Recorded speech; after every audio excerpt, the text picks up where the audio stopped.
मैं से रैंडम कुछ लोगों के ना वीडियोस देख रहा था जो जी। बांग्लादेश हाल में घूम के आए हैं, जी जी एक आध साल में। जी।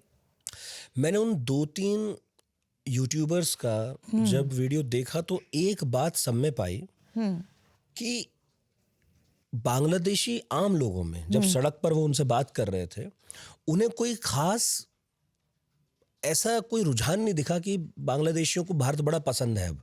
पहले कभी रहा होगा, लेकिन बड़े खुलकर कह रहे थे वो। मतलब इतना खुलकर तो मैंने कभी पाकिस्तान में भी जब ये घूम रहे थे लोग, तब किसी पाकिस्तानी को कहते नहीं देखा कि हमें भारत पसंद नहीं है, भारतीय पसंद नहीं है। लेकिन बांग्लादेश में ये आम आदमी कुछ भी कह सकता है कि भारत पसंद नहीं है हमें, जबकि एक भारतीय होने के नाते हम सभी लोग इस विचार से जुड़े हुए हैं कि बांग्लादेश के लिए तो हमने कुर्बानियां दी हैं, बांग्लादेश की आज़ादी में बड़ा रोल रहा है हमारा, और वो बांग्लादेश मानता रहा है।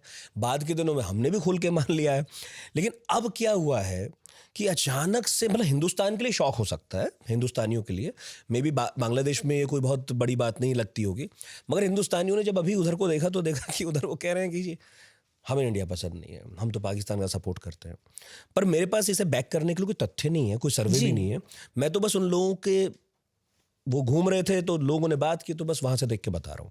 आप जाती रही हैं, पिछले साल भी गई थी, तो आप बताइए आपका क्या एक्सपीरियंस है, कुछ बदला हुआ है वहां पर? बदला तो ज़रूर हुआ है, लेकिन उससे पहले भी मैं ये कहूँगी कि हमेशा से मैंने कभी 2008-9 से मैं लगातार जा रही हूँ। तो एक चीज़ है वहाँ पे, हमेशा से मुझे 2 किस्म के लोग मिले।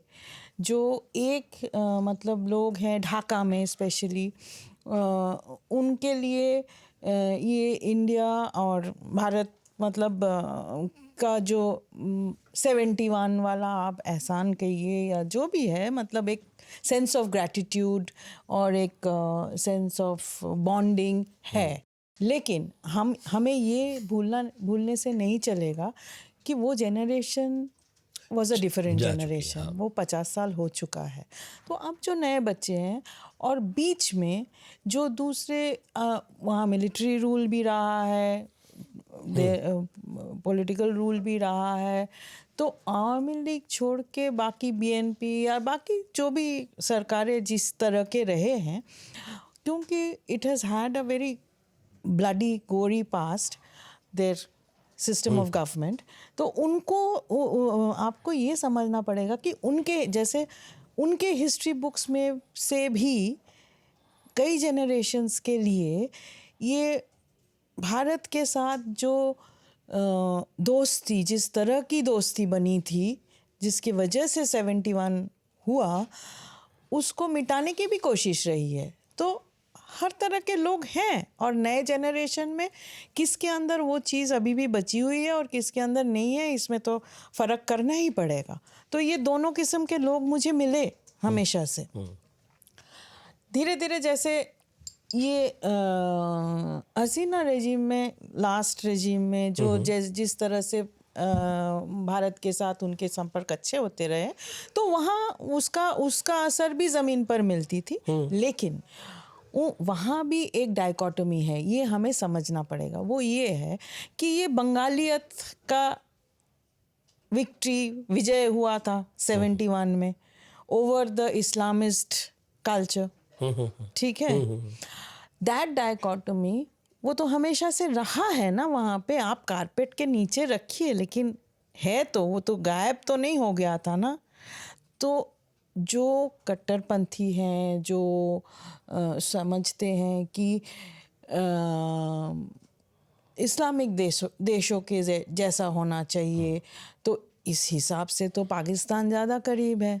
वो तो भूल चुके हैं कि पाकिस्तान के वजह से ही इनका जो दुर्दशा हुआ था उसकी असर थी वो उस समय का मास रेवोल्यूशन। अच्छा, अब बेसिकली कह रही हैं कि 71 में तो पंजाबी बनाम बंगाली था, तो वो तो उस पीढ़ी को याद है। लेकिन जो नई पीढ़ी है, अब धीरे धीरे वो जो इस्लामिक आइडेंटिटी, जो रिलीजियस आइडेंटिटी है, वो प्रिवेल कर रही है। पंजाबी भी नहीं था वो, that was imposition of Urdu.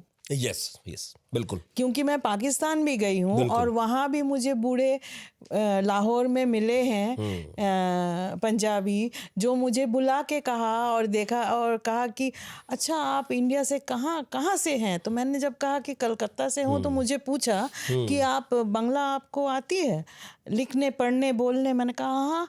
बोला यही तो रोना है, हमारे बच्चे को नहीं आते, हम लोग मर जाएंगे तो हमारे साथ गुरमुखी खत्म हो जाएगी।